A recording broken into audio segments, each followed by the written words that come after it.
నమస్కారం. ఆంధ్రప్రదేశ్ కి మంచి రోజులు వచ్చాయా? మంచి రోజులు ఇంకా రాబోతున్నాయా?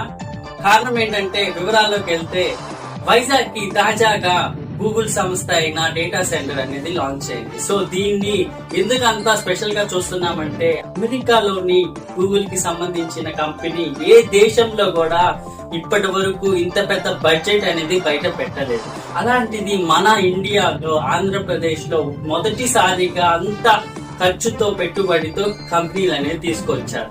సో దీన్ని బట్టి అర్థమవుతుంది భవిష్యత్తులో వైజాగ్ అనేది ఎంత అభివృద్ధి కాబోతుందో.